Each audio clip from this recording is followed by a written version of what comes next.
Alright, so here we go. From Zero, the new album from Linkin Park is just dropped with new lead singer Emily Armstrong. Of course, it's their first album in 7 years since the tragic and untimely death and suicide of lead singer Chester Bennington. And if you've been on my channel, you know I'm not the biggest fan of the new singer. But I was going to do a review, give, this album a fair shot. And we could say, for my first impressions, the album's okay. I don't feel it's half as good as any of their older stuff. It lacks a lot of the energy that they've had in the past. So, the first real track, they have a intro from Zero, some noise and talking. And the first track, of course, is the first single they released, was The Emptiness Machine. And I actually like this song. It's pretty catchy. It sticks in your head. Good vocal hooks. Good rap part by Mike. It's your basic what you come to expect, especially when they talk guitar wise. What the guys from Linkin Park do with they never really had the greatest guitar riffs. It's kind of simple, Mike plays, lets the bar chords ring out, and then Brad's not touring with the band, but he did record on this record, and Brad's playing some, strumming some octaves. It's kind of old school, new metal stuff. Nothing breaking the mold there. And we went on to track 2, which was Cut the Bridge. This has to be like, I did not like this song. I thought it was boring. The guitar work really wasn't interesting. Well, I think it was one of the worst albums on this, or worst songs on the album. And it's definitely a skip for me, that one. I move on to track number 3, which is Heavy as the Crown. This was the second single that they released. They had the whole like League of Legends, music video, animated music video with it. This song too it's okay. It tries to move more towards trying to say this is like the early Linkin Park's music, and I still feel like it's more a little later, after maybe like Minutes to Midnight and later.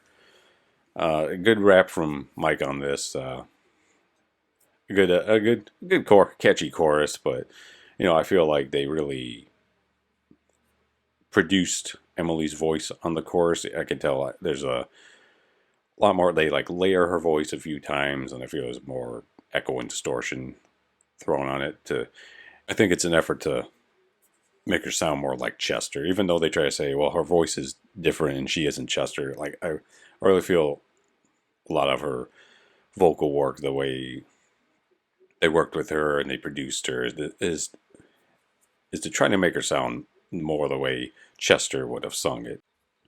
And it is a catchy song, not as catchy as The Emptiness Machine, but it is catchy though. It didn't stick in my head as much. I heard it when it came out, and I kind of forgot about it a little later. Like Emptiness Machine stuck with me longer than I felt like Heavy as Crown did. Of course, track 4 is Over Each Other. This was like the third single they released. In my opinion, this has to be the worst song I think Linkin Park's ever put out. It was just a generic like breakup song. It didn't sound like LP. It's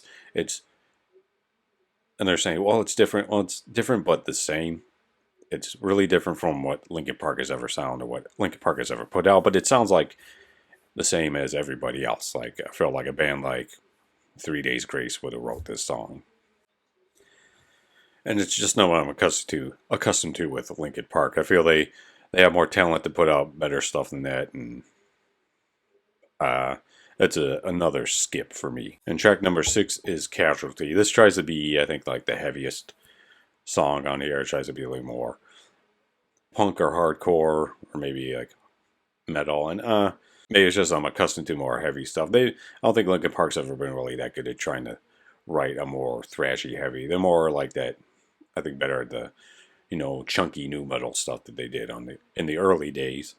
I'm still not big on Emily's screaming here. I feel like it's another song. I feel they are trying to make her sound more like Chester, and it just kind of doesn't work for me.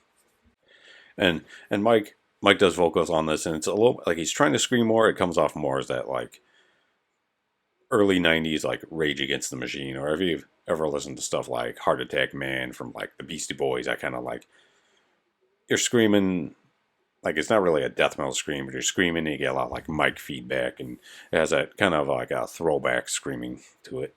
We're on to track 7, Overflow, and it's a pure like hip hop song, and to me it comes off a little more like Mike's solo stuff. I actually like this one a lot. I feel like Emily's vocals fit in here the best out of all the songs, and she hits this kind of high pitched, and I feel like doing a little more modern, maybe like something like a Billie Eilish style vocal.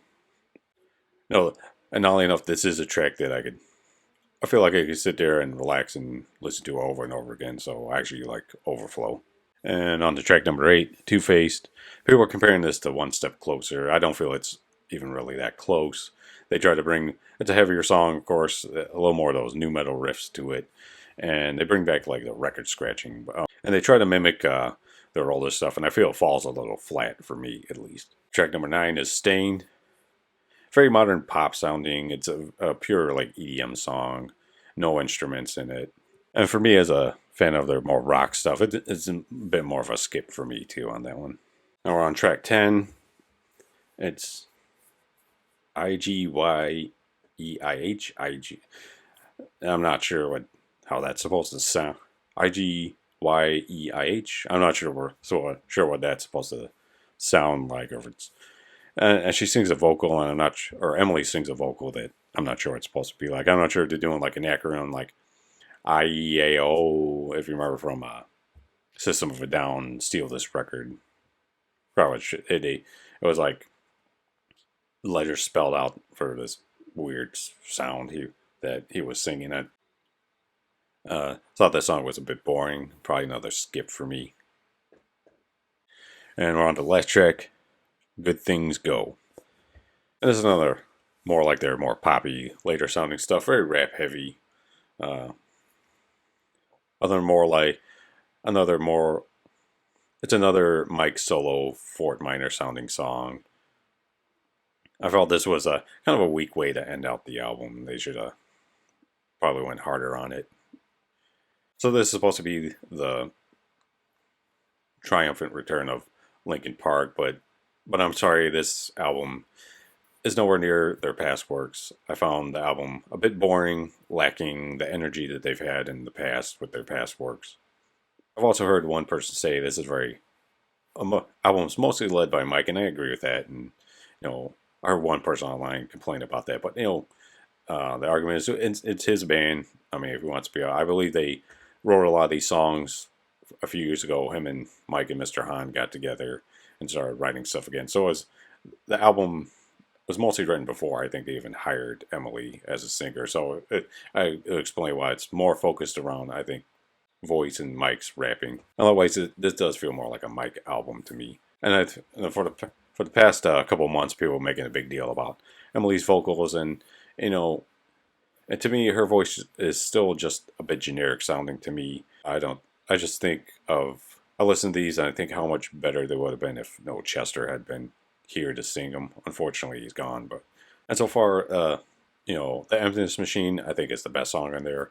It's really the only song that I really, really like off this album. And the worst song is Over Each Other. Like I said before, it's kind of very generic. So, in conclusion, my score for this album, I was be kind of generous, 5 out of 10. I was a big fan of Linkin Park growing up. I'm an older guy, so I remember buying, when I moved up here to Michigan in the 2000s, I was staying with, my uncle, and part between my uncle and my grandmother's house before we bought a house. And I remember buying, Hybrid Theory, hearing One Step Closer on the radio, loving it, buying Hybrid Theory, and sitting in my grandma's house with Hybrid Theory and my Walkman playing my Game Boy Color. I had a purple one. I had like a SpongeBob game I was playing on that. But I remember playing that and listening to this album, and then but listening to this, I'll pretty try to say it's a retrospective of the career It's supposed to be retrospective of the career, but I didn't get those same feelings I got from those early albums. But in the end, no pun intended, I think I'll stick with listen to their classic stuff. That's enough for me. I don't feel I need to have this album in my rotation. And right now, I just have other albums that got my interest. I'm still listening to the Silent Planet's last record, and I'll probably stick to listening to that. Uh, so give me your thoughts if you liked it. If you didn't like it, comment, like, subscribe if you like my content. Y'all have yourself a good day.